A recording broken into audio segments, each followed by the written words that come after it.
managerial grid. This topic is very, very, very important. Very important. If you are doing something else right now, stop doing it and focus on the video. Very important, very crucial. Right.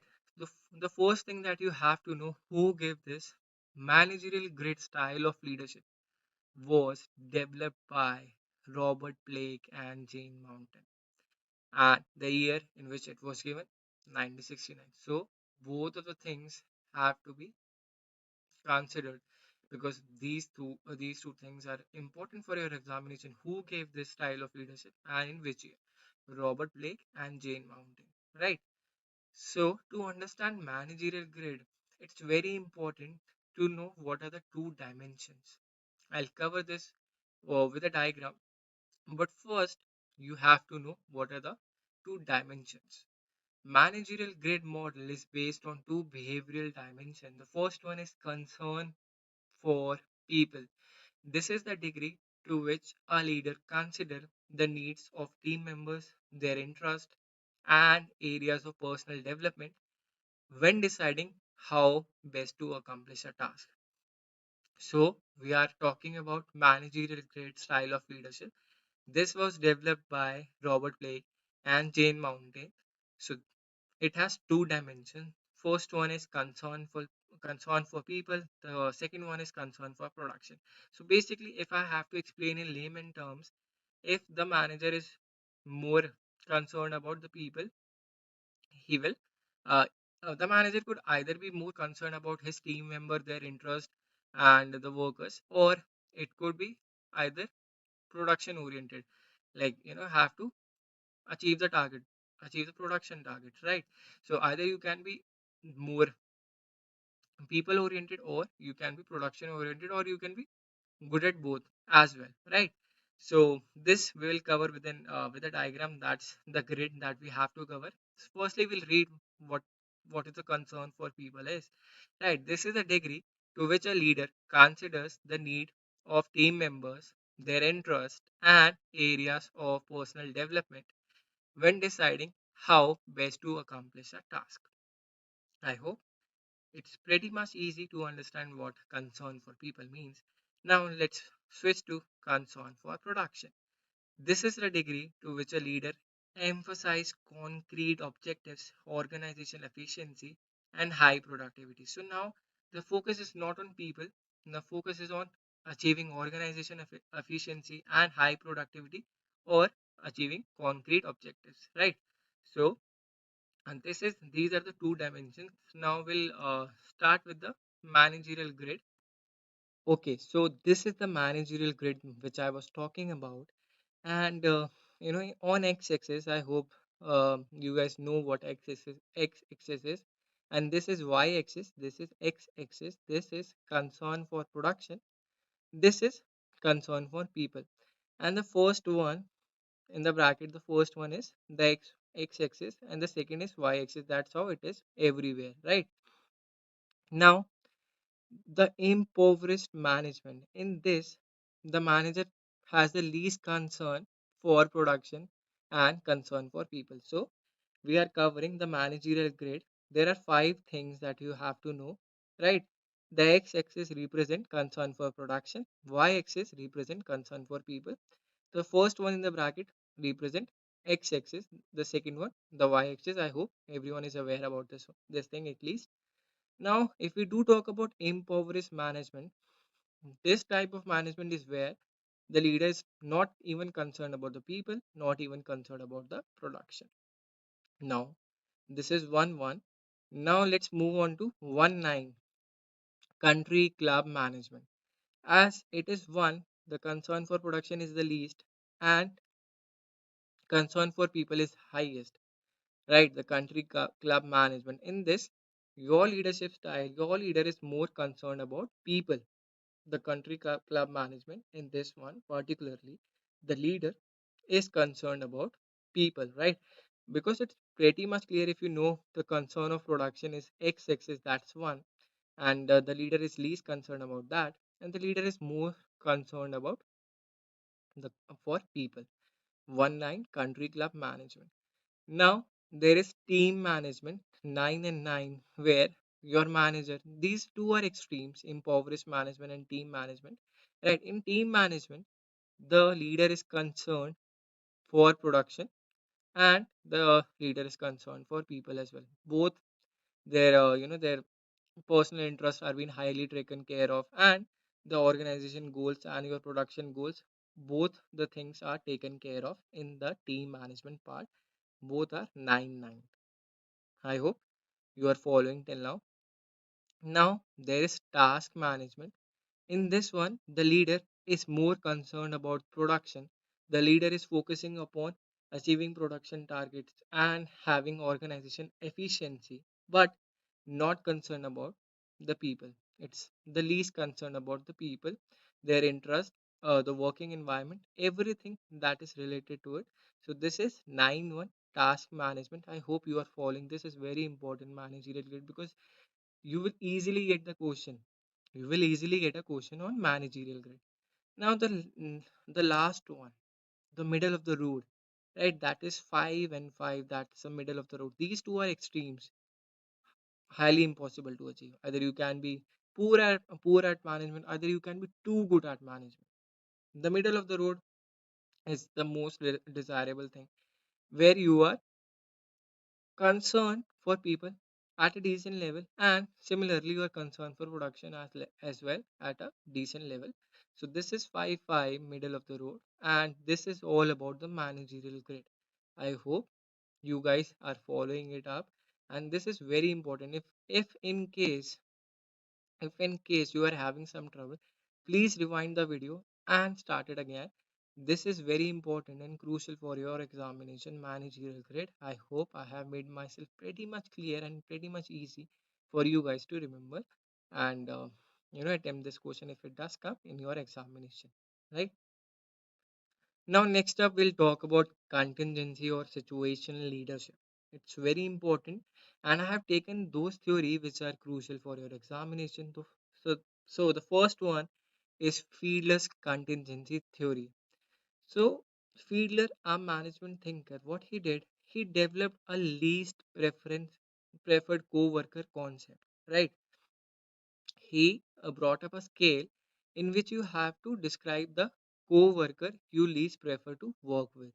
So he has his own ideology on leadership theory, and he was very supportive of the idea that the leadership is situation. You are not born with those qualities, and according to situation, you have to pick up a leader. There is not a single shoe that will fit all the sizes, right? That's how you have to remember that contingency or situation leadership is something according to a situation, a new leader arises, right? Let's say someone is good at handling in IT department, right? And the leader, the current team leader, is not much aware about the IT section. So the one who should be presenting to the clients for IT related things is the one who has the knowledge of IT things, right? So that leadership is situation leadership. You cannot say every time that okay that you possess all those factor, be it physical factor, intelligence factor, only then you can be a leadership and you will be leading in all the aspect. You will be leading in every space of the organization. That's not the case. As I am saying that a single shoe will not fit to all the sizes, right? So according to different situation, different leaders will arise. So this is situation leadership, and the Fiedler contingency theory came up. He came up with a least preferred co-worker scale, and it's basically defining how you rate your co-worker, the least preferred co-worker, how you rate them, right? So the more positively you rate your least preferred co-worker on a variety of different criteria, the more relationship oriented you are. So let's say you are working in an organization, so there are chances that there is a least preferred co-worker, and even if that is your least preferred co-worker, you are defining that relationship and you are rating that least preferred co-worker m- mostly positively. Then you are a leadership which is more relationship oriented. You want to create relationship even with your least preferred coworker. You want to create good leaders relationship with your least preferred coworker, right? And the least favorably you rate them on the same criteria, the most task oriented you are. I hope it's very important. If you do follow the essentially part only, if you are high LPC leader, if you rate them, if you rate your least preferred co-worker highly, then you are relationship oriented. If you rate your least preferred co-worker as low, then you are task oriented leader, because there are chances that your least preferred co-worker is because that co-worker does not perform his duty responsibilities well. That is why that person, that employee is your least preferred co-worker. Now if you're rating them highly even after they are not performing their duties and responsibilities well, then you are more relationship oriented. You want to create good relationship with everyone. You are a relationship oriented leader, right? But let's say you rate them poor accordingly, then that's justified because they are not performing their duties and responsibilities well. Now you are more task oriented leadership. This is the feedless contingency theory. I think I have made it very much clear and summarized it very well for you guys, right? So the last important leadership theory for you, your examination, is path goal theory. You must have heard this name in your undergraduation and even in your post graduation. So what is path goal theory? It puts forth the idea that effective leaders help those in their direction attaining their goals. Under this contingency model, leaders have the responsibility of making sure their subordinates have the support and information required to achieve the goals set forth. Right? In this kind of leadership, what usually happens, you have given the goals to be achieved by your subordinates. You have provided them that you have to achieve this particular goal or objective. Now, your subordinate is encountering some troubles or issue while achieving those goals, right? So as a leader, you have to help them out, you have to provide them support, you have to provide them information as well. Essentially, this theory holds that effective leader creates clear paths to help their subordinates achieve goals. So let's suppose your subordinate is trying so hard to achieve a particular goal, but they are still encountering some issue, right? And they're shy to speak up to you. You're a leader, you're a team leader, they're shy to come up and ask for your solution, ask for the solution to that particular problem. Now, as a team leader, what's your responsibility? Your responsibility is to go and check what's the reason, right? And provide them support if they are encountering any issue. Don't punish them. You have to provide them support and information that may help them to achieve those goals, right? So essentially, this theory holds that effective leaders create clear paths to help their subordinates achieve goals, and that they work to remove obstacles that stand in the way. So this is basically you create a path, and the path goal theory basically states that leader creates a path for their subordinates to achieve the goals, and that path, let's say those path let's suppose that path includes so many difficulties. So the leader will help you ease out in those difficulties so that the subordinates can easily achieve those goals. So this is all about the leadership theories, and I hope you like this video. If you do like this video, please mention about the same in the comment section as well. And what are the things that you want to cover up cover me up what are the things that you do want for me to cover up, and I will take care of all your needs in the next video. So do mention in the comment section, and if you do like the video, do leave a good word of mouth for TalentBlazer, and do subscribe to the channel as well. And the last thing that you have to do is positively is to download TalentBlazer app. That will help you to practice, because you will the app helps you to get and to practice the mock test of UGC NET, and also provides you previous year question paper as well. The link for the same will be mentioned in the description.